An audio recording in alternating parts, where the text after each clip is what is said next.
বাহিরে ভয়ানক মেঘ করেছে, ভয়ানক অন্ধকার হয়ে গেছে পুরো। এখন অলমোস্ট 2-2:30 বাজে। তীব্র গরম থেকে বাঁচার একটা মতো সলিউশন আল্লাহ দিয়ে দেয়। মাশাআল্লাহ, আলহামদুলিল্লাহ, কত সুন্দর ওয়েদার। প্রচন্ড মেঘ করছে, প্রচন্ড লেভেলের। পোলাও খাই ফেলছি আমি সাদা সাদা। তো রান্না করছে, খুবই টেস্ট লাগছে, এমন খেয়ে মনে হচ্ছে মানে একটু কাবাব হইলে সাথে ভালো হইতো। তুমি নেবা না শান দেখা হচ্ছে। ছবি তোলার জন্য বাইরে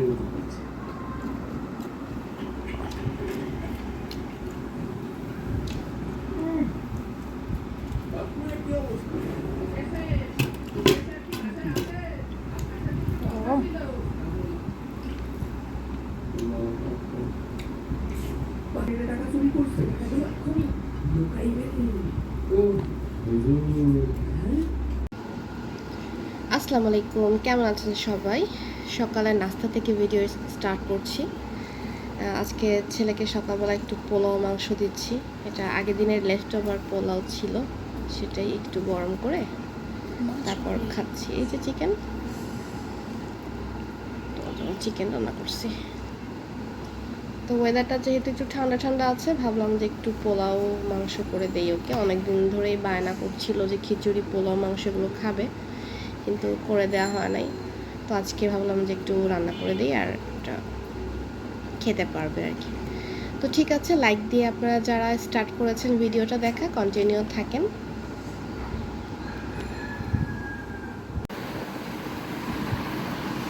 তো এখানে হচ্ছে প্রথমে শুটকিগুলো ছোটো ছোটো করে কেটে নিয়েছি, কেটে ধুয়ে নিয়েছি। এগুলোকে আমি সিদ্ধ করে নেব প্রথমে।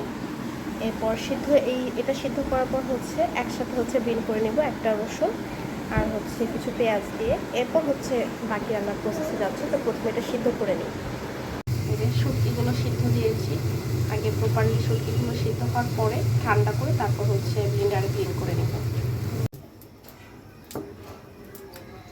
শুটকির সব কিছু প্রসেসিং হয়ে গেছে। এখন প্যানে দিয়ে দিলাম প্রথমে তেল। আর তেলের পরিমাণটা কিন্তু শুটকির ক্ষেত্রে একটু বেশি দিতে হয়, বাড়িয়ে দিতে হয়। এখানে আমি প্রায় 1 কাপের মতন পেঁয়াজ কুচি, রসুন কুচি নিয়েছি। একটু পেঁয়াজের পরিমাণটাও বাড়িয়ে দিবেন। আমি কিন্তু বাটা পেঁয়াজটাও ব্যবহার করব এখানে। পেঁয়াজটাকে একটু ভেজে নেব, খুব বেশি ভাজতে হবে না, একটু মজে আসলেই হয়ে যাবে। পেঁয়াজটা যখন মজে এসেছে, এখানে আমি যে শুটকিটা ব্লেন্ড করেছিলাম আর হচ্ছে যে পেঁয়াজটা আমি ব্লেন্ড করেছিলাম একসাথে, সেটা দিয়ে আস্তে আস্তে প্রথমে কষিয়ে নেব। মানে শুটকির যে ফ্লেভারটা সেটা যাতে চলে যায়। তো এখানে আমি ব্যবহার করব হচ্ছে আদা রসুন বাটা 1 টেবিল চামচের মতন। আর সবগুলো মশলা কষে আসলে এরপর আস্তে আস্তে গুঁড়ো মশলা অ্যাড করে দিব। এখানে লবণ দিয়ে দিয়েছি 1/2 চামচ। শুটকিতে আপনারা লবণটা একটু বুঝে শুনে দিবেন, কারণ শুটকিতে লবণের পরিমাণ থাকেই। আর হলুদ দিয়ে দেবো 1 চামচের মতন। এখানে শুকনো মরিচ দিয়েছি 2 টেবিল চামচ, জিরা গুঁড়ো নিয়েছি 1/2 চামচ, ধনিয়া গুঁড়ো নিয়েছি 1/2 চামচ। আর শুকনো মরিচের পরিমাণটা একটু বাড়িয়ে দিবেন শুটকির ক্ষেত্রে, এতে করে কিন্তু খেতে ভালো লাগে। শুটকিতে যত ঝাল, এরপর যত বেশি রসুন আর পেঁয়াজ তেল ব্যবহার করবেন তত টেস্টটা বেশি আসবে। তো সবগুলো মশলা আমি একসাথে খুব ভালো মতন কষিয়ে নেব প্রপারলি। এখানে তো মোটামুটি সব স্পাইস আমার অ্যাড করা হয়ে গেছে। এখন আস্তে ধীরে রান্না করার পালা, মানে পানিটা শুকিয়ে আসবে। এই যে হয়ে গেছে অলমোস্ট। আমি রেগুলার ট্রাই করি যে নতুন নতুন রেসিপি বা যেই র্যান্ডম রেসিপিগুলো থাকে সেগুলো কিভাবে আরও ভালো করা যায় বা নতুন কিছু করা যায়, আমার কাছে ভালো লাগে খেতে। তো আজকের এই শুটকির রেসিপিটা আপনাদের কাছে কেমন লাগলো অবশ্যই জানাবেন। আর এই ধরনের ইউনিক রেসিপি পেতে অবশ্যই আমার চ্যানেলের সাথে থাকবেন। আর কি বলবো, আমি তো অলরেডি খেয়েছি, খাওয়ার পরে হচ্ছে ভয়েস ওভার দিচ্ছি। খুবই টেস্ট হয় এরকমভাবে রান্না করলে। গতানুগতিক লটিয়া শুটকি একভাবে না রান্না করে কিন্তু আপনারা এভাবেও চাইলে ট্রাই করে দেখতে পারেন। সামান্য একটু লেবু চিপড়ে ভাতটা খেলে যে কী শান্তি লাগে। আর এই ধরনের শুটকি যখন রান্না করবেন তখন অবশ্যই কিন্তু বাসায় ভাতের চাউল বাড়িয়ে দিবেন। এই যে দেশি চাল তার সাথে শুটকি, আহা, মানে অমৃত লাগে। এমনি তো যারা শুটকি লাভার আছেন তাদের যে কোনোভাবে শুটকি রান্না করে দিলেই ভালো লাগবে। তবে এইভাবে ইউনিক রেসিপি করলে সবাই খুশি হয়ে যাবে, আপনাদের রান্নার ভেরিয়েশন আসবে। বিকালে হচ্ছে আমি একটু সেমাই ভিজাবো, লাচ্চা সেমাই। তার জন্য হচ্ছে প্রথমে দুধটাকে জাল করে নিতেছি আর কি। এখানে জাল করে আমি অনেকটাই ঘন করে ফেলছি। এখন বাকি হচ্ছে উপকরণগুলো মিশাবো। এলাচ দিয়ে দিব, আর দিয়ে দিব হচ্ছে চিনি। চিনিটা আমি নর্মালি খুবই কম খাই, এটা তো সব ভিডিওতেই আপনাদের বলি। তো আমাদের বাসায় কোনো গেস্ট আসলে চিনি কোনো খাবার খাইলে তারা নিজেরাই ফিল করবে যে এরা কি চিনি কম দেয় বা কিপটামি করে চিনি দেয় না। ব্যাপারটা এরকম না। আমরা চিনি আমি চিনি খেতে পছন্দ করি না পার্সোনালি। তো রান্নাবান্না কমপ্লিট করে এখন এই নাস্তাগুলো রেডি করে ফেলবো। আর একটা জিনিস রান্না করব, সেটা হচ্ছে আমের টক। অনেক গরম পড়েছে, একটু আমের টক খেতে পারলে শান্তিই লাগবে। তো আমের টকটা রেডি করে ফেলবো এখন। এটা একটা জাল তুলে নিব, কারণ এটা কিন্তু অলরেডি সব কিছু রেডি করাই আছে। জাস্ট একটা বলক তুলে আসলে তখন এটাকে ঠান্ডা করে দেন সেমাইটা আমি ভেজাবো। তো প্রথমে এটাকে একটু বলক তুলে নিই। তো এখন হচ্ছে আমের টকটা রেডি করব। আমের টকটা আমি যেভাবে রেডি করি, প্রথমে হচ্ছে আমগুলো কেটে নিয়েছি একটু বড় করে, কারণ এই আমগুলো তো আবার গলে যায় একেবারেই। সামান্য একটু হলুদ দিয়ে দিব,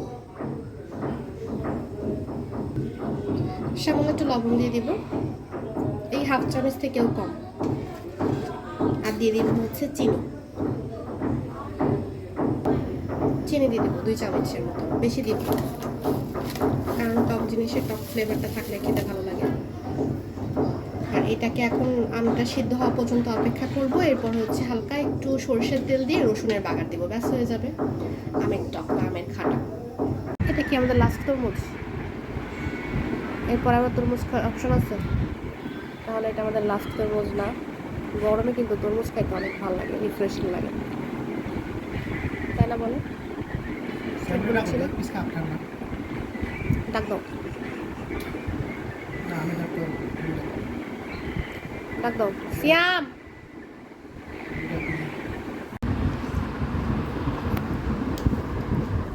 শোনো মামা, খাওয়া নয় একটাও? মা আমার ফেমাস ই খাইছো? এটা খাইছো?